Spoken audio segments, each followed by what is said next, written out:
స్థాయిలో రాణించిన నేతలు ఎంతో మంది ఉన్నారు. అట్టడుగు స్థాయి నుంచి ఎదిగి ప్రజల మనస్సుల్లో స్థానం సంపాదించిన నేతలు లేకపోలేదు. వాగ్ధాటి, ప్రజా సమస్యలపై లోతైన అవగాహన, సమర్థవంతమైన స్పందన ఇవే ఒక నాయకుడిని సమాజంలో గుర్తింపు పొందే స్థాయికి తీసుకెళ్తాయి.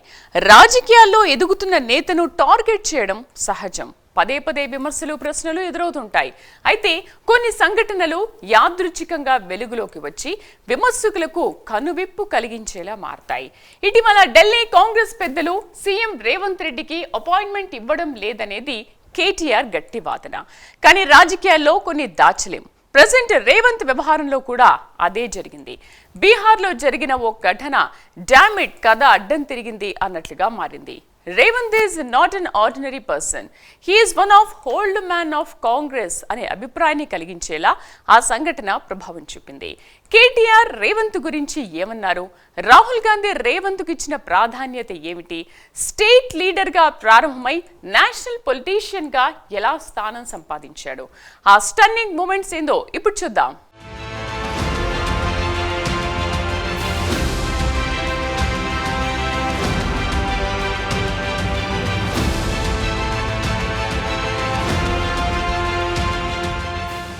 కొద్ది సంవత్సరాల్లోనే జాతీయ స్థాయిలో రాణించే నేతల జాబితాలో తెలంగాణ సీఎం రేవంత్ రెడ్డి తనదైన స్థానం సంపాదించారు. 2023 అసెంబ్లీ ఎన్నికల్లో అసాధ్యాన్ని సుసాధ్యంగా మార్చిన నాయకుడిగా గుర్తింపు పొందారు. ఉద్యమ పార్టీగా బలమైన క్యాడర్ తో నిండిన బీఆర్ఎస్ ను అధికారంలోకి నుంచి తొలగించడంతో రేవంత్ కీలక పాత్ర పోషించారు. ప్రజా సమస్యలపై గలమెత్తిన రేవంత్ నాటి కేసీఆర్ ప్రభుత్వాన్ని వంటి చేత్తో ఎదుర్కొన్న ధైర్యవంతుడు. ఇవన్నీ రాష్ట్ర రాజకీయాల్లో జరిగిన ఘట్టాలు. కానీ రేవంత్ ప్రయాణం అక్కడితో ఆగలేదు. జాతీయ పార్టీ అయిన కాంగ్రెస్ లో కలిసి వచ్చే కాలానికి నడిచొచ్చే కొడుకుగా గుర్తింపు తెచ్చుకున్నారు. కేంద్ర ప్రభుత్వాన్ని అభ్యర్థిస్తూ రాష్ట్రానికి నిధులు సాధించేందుకు రాజీలేని పోరాటం చేస్తున్న రేవంత్ ఢిల్లీకి పదుల సంఖ్యలో పర్యటనలు చేయాల్సి వచ్చింది. బలోపేతం కోసం సొంత పార్టీ అగ్రనేతలను కలవక తప్పలేదు.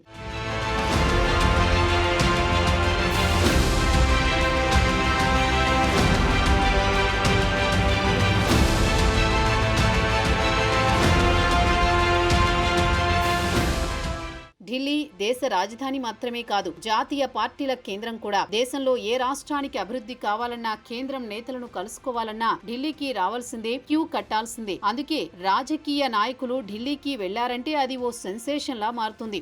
2023లో సీఎం పీఠాన్ని అధిరోహించిన తర్వాత తెలంగాణ ముఖ్యమంత్రి రేవంత్ రెడ్డి దూకుడు మీద ఉన్నారు. ప్రజాపాలన దిశగా పటిష్టమైన అడుగులు వేశారు.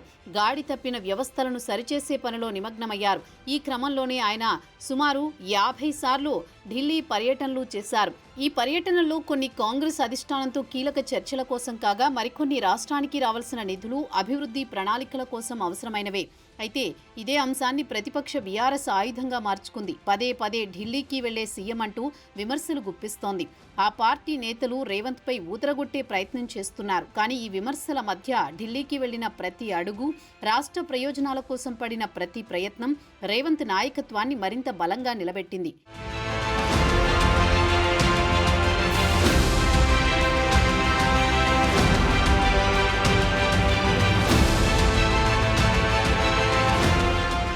తెలంగాణ రాజకీయాల్లో ఢిల్లీ, గల్లీ అనే పదాలు 2023 ఎన్నికల సమయంలో కాక పుట్టించాయి.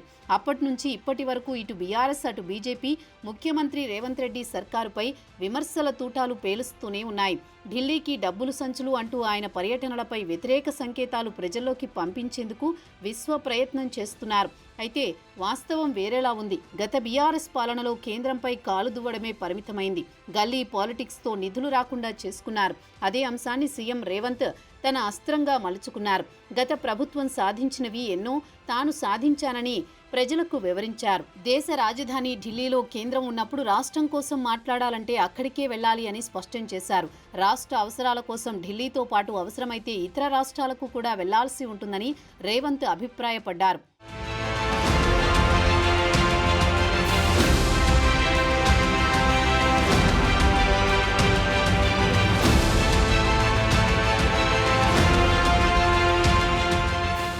భారతదేశానికి స్వతంత్రం వచ్చి 78 ఏళ్లు గడిచినా సమానత్వంపై ఇప్పటికీ ఓ స్పష్టమైన ప్రణాళిక లేదు. ఇదే ఆలోచన తెలంగాణలో ఓ కొత్త దిశకు దారి తీసింది. 2024లో సీఎం రేవంత్ రెడ్డి సర్కారు కులగణనను శ్రీకారం చుట్టింది. దీన్ని క్యాస్ట్ సెన్సస్ అంటారు. ఈ సర్వే ద్వారా బీసీలకు 42% రిజర్వేషన్ కల్పించాలన్న లక్ష్యంతో అసెంబ్లీలో తీర్మానం ద్వారా ఆర్డినెన్స్కు రూపం ఇచ్చారు. ఇది కేవలం ఓ పాలసీ నిర్ణయం కాదు, సామాజిక న్యాయాన్ని సాధించాలన్న సంకల్పం. రేవంత్ సర్కార్ చేపట్టిన ఈ కులగణనపై రాహుల్ ప్రశంసల వర్షం కురిపించారు. తెలంగాణ దేశానికి ఆదర్శంగా నిలుస్తోంది అంటూ వ్యాఖ్యానించారు. ఇది సాధ్యమా అన్న సందేహాలు మొదట అధికార యంత్రాంగంలోనే కాక కాంగ్రెస్ అధిష్టానంలో కూడా వినిపించాయి. అయినా ఆ అనుమానాలను అధిగమించి రాష్ట్ర ప్రజల కోసం, సామాజిక సమతుల్యత కోసం రేవంత్ సర్కార్ ముందుకు సాగుతోంది.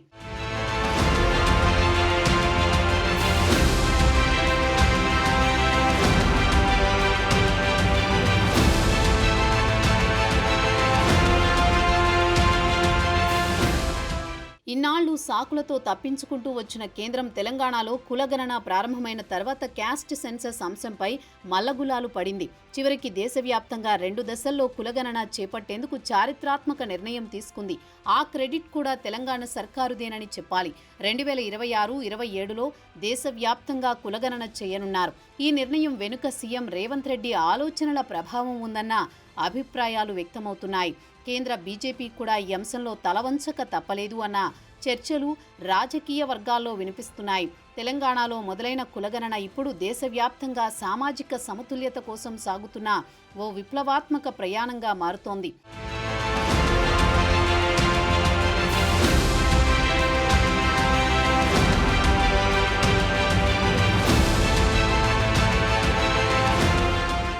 రేవంత్ ఢిల్లీ ప్రయాణాలపై కేటీఆర్ చేసిన కామెంట్లు ఎంతవరకు ప్రభావం చూపాయో తెలియదు. కానీ ఆ విమర్శల మధ్య రేవంత్ రెడ్డి హీరోగా నిలిచిన వేదిక మాత్రం స్పష్టంగా ఉంది. అదే బీహార్ ఓట్ అధికార్ యాత్ర.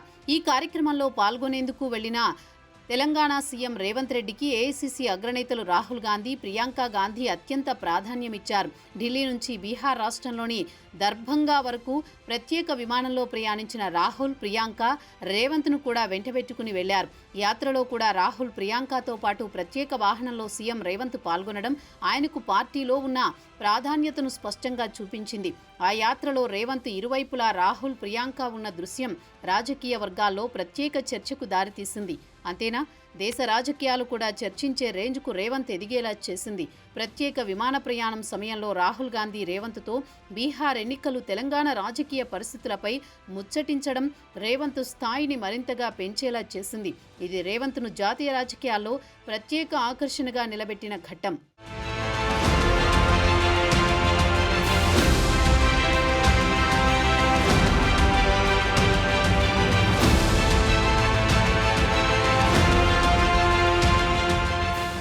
మారుమూల చిన్న ఊరిలో జన్మించిన రేవంత్ రెడ్డి పట్టుదలతో దేన్నైనా సాధించవచ్చని నిరూపించిన రాజకీయ నాయకుడిగా ఎదిగారు.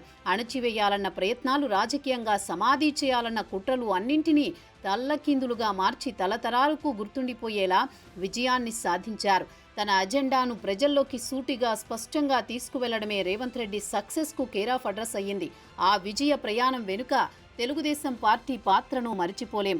కేసీఆర్, రేవంత్ ఇద్దరూ టీడీపీ గొడుగు కింద నుంచి ఎదిగిన నేతలే. కానీ వీరిద్దరి మధ్య స్పష్టమైన వ్యత్యాసాలు కనిపిస్తాయి.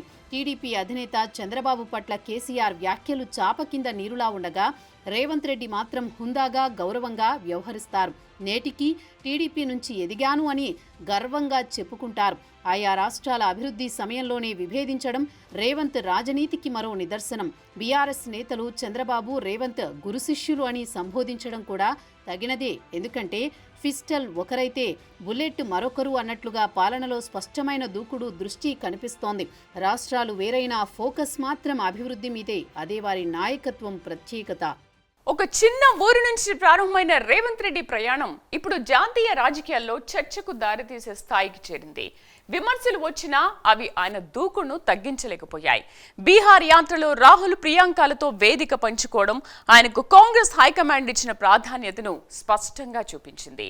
కుల గణన వంటి సాహసోపేతమైన నిర్ణయాలు తీసుకుని దేశవ్యాప్తంగా చర్చకు దారితీసిన రేవంత్ కేంద్రాన్ని కూడా ఆలోచించి చేసే స్థాయికి తీసుకెళ్లారు.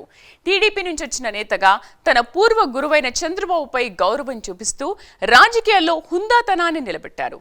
ఆయా రాష్ట్రాల అభివృద్ధి సమయంలోనూ విభేదించడం ఆయన రాజనీతికి మరో నిదర్శనం. ప్రజల కోసం సాగుతున్న పోరాటం, అవిచలమైన లక్ష్య సాధన దృష్టి ఇవే రేవంత్ రెడ్డి రాజకీయ ప్రయాణాన్ని ప్రత్యేకంగా నిలబెట్టేలా చేశాయి.